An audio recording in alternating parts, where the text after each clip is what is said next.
terkait dengan kebutuhan leisure begitu. Kalau memang ini dijadikan indikator untuk tahu seberapa menurunnya daya beli untuk masyarakat kelas menengah begitu. Kalau kita berkaca pada yang disampaikan oleh Asosiasi Travel, ini sebenarnya masih ada permintaan, tapi memang bukan untuk penerbangan domestik begitu. Penerbangan keluar karena memang harga pesawat di dalam negeri ternyata setelah pandemi ini belum menurun secara signifikan begitu, sehingga mungkin masyarakat lebih memilih untuk penerbangan ke luar negeri dengan harga yang lebih murah. Dan yang kedua terkait dengan industrialisasi PHK begitu.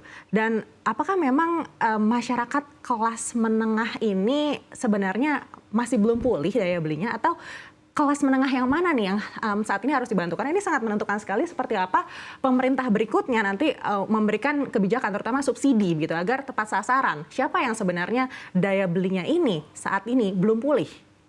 Iya, kalau melihat data sebetulnya kita melihat data DPK per nominal.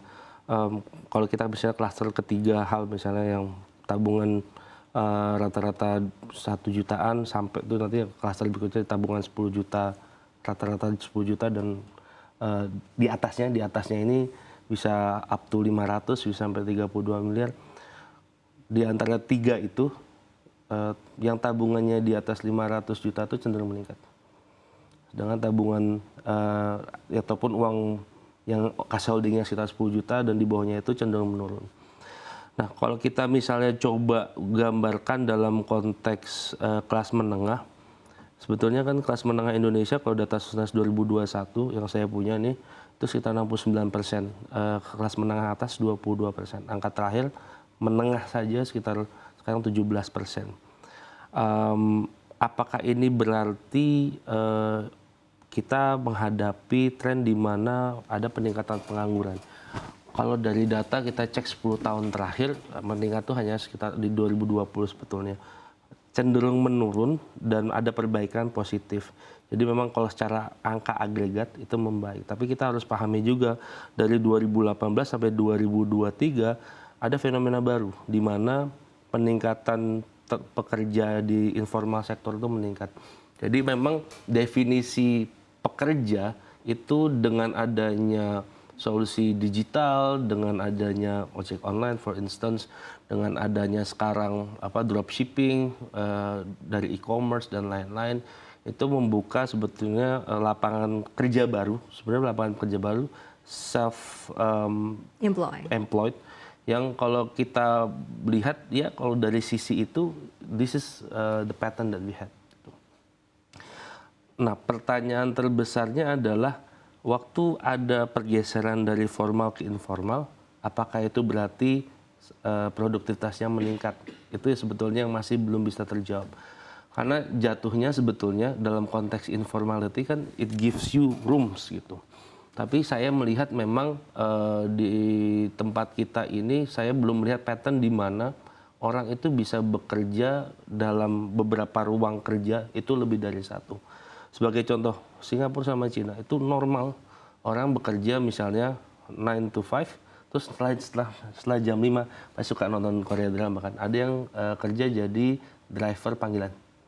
Itu kan sebetulnya bagian dari mana kita meningkatkan inflow ataupun income lebih dari satu.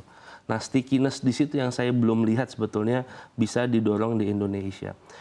Tapi secara garis besar kalau dari data proporsi pengeluaran konsumen pada tabungan itu yang turun pada 2021 dan belum kembali pasca pandemi, kami menduga sebetulnya tertekannya kondisi kelas menengah itu coming back to scaling effect tadi. Karena mau tidak mau yang didapatkan itu akan bergantung dari industrinya seperti apa.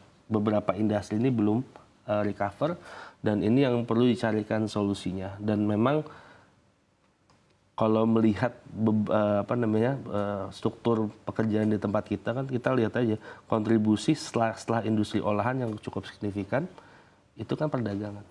Most of us are pedagang. Pedagang itu kan subject to competitiveness dari barangnya. Kalau barangnya itu cenderung murah dan kembali lagi demand-nya banyak ya berarti dari volume dia bisa dapat.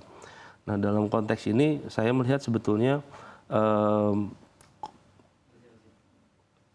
margin atau produktivitas yang didapat ini yang perlu kita gali lebih lanjut. Karena tadi kita belum melihat transisi itu.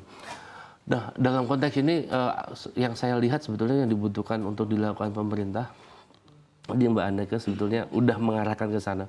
Kita melihat ada sedikit diskusi yang bergulir bagaimana sebetulnya transportasi udara di dalam negeri ini lumayan mahal. Tapi dalam konteks yang lain ini menggambarkan satu industri yang sebetulnya sangat dibutuhkan untuk menjadi backbone di perekonomian, which is sebetulnya pariwisata. Tadi kan bicara mengenai pariwisata domestik. Minggu lalu saya sempat diundang CNBC untuk berbicara mengenai defisit. Dan Pak Bambang Brojo mengambil posisi di mana untuk kita dorong devisa, untuk kita narik ataupun bisa menstimulus perekonomian dalam negeri, one of the thing that we have to do is pariwisata. Di semua negara di dunia saat mereka mau melakukan diversifikasi seperti yang dilakukan di Indonesia, selalu ada bumper strategi. Bumper strategi pilihannya cuma dua, Mbak. Yang satu pariwisata, dua keuangan. Mbak cek dari UAE, Greece sampai dengan Irlandia, Saudi, itu moving to tourism. Nah, saya tidak melihat kita memiliki bumper strategi yang cukup firm untuk bisa memitigasi tadi penurunan produktivitas karena scaling effect dengan proyek pemerintah hilirisasi. We bet on hilirization only. Pertanyaannya, ya oke, if we are success, then we fly 7%, 8%. But how if it doesn't produce the result that we want? And it's actually a very tough question yang kita harus keluarkan. Dan saya sih mengadvokasi bahwa kita perlu ada bumper strategi in the middle. Yang kita harus pikirkan adalah, tadi kalau negara lain saja mencoba melalui pariwisata keuangan, what have we done to do, let's say, that tourism, terutama inbound. Sebetulnya strategi kita sebelum pandemi, pariwisata itu udah on the right track sebetulnya. Targetnya sudah jelas, volume dapat, terus sekarang sudah moving to quality. Tapi ingat, kita itu nggak ada bedanya dengan let's say kayak Filipina. Kita 11-12 juta. The prime one in Southeast Asia is actually Thailand, 32 juta. Angkanya udah mirip dengan kunjungannya turis asing ke Jepang. Even negara-negara seperti itu pursuing that, and we don't have a strategy on that. Saya melihat kita perlu masuk ke sana. Kenapa? Karena strategi yang berkaitan dengan inbound tourism, involvement dari UMKM, involvement dari multiple business itu ada. Permasalahan di tempat kita itu sebetulnya tadi saya bilang kita tuh commodity based atau light manufacture.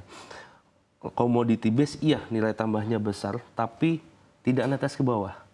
Yang dapat ya pemilik ataupun saya mendapatkan gaji, ekosistem pendukung di sekitarnya. Light manufacture iya memberikan ruang pekerjaan lebih banyak, tapi kita jangan lupa itu not skill one. Jadi pendapatannya ya UMR lebih dikit gitu.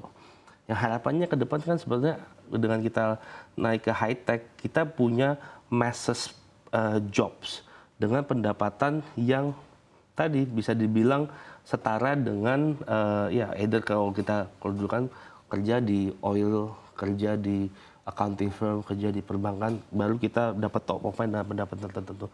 Tapi untuk bisa tumbuh dengan sustainable, dengan merata, industri-industri yang melibatkan lebih banyak UMKM dan bisnis di berbagai macam tempat yang tadi dilewatin perlu didorong. Baik.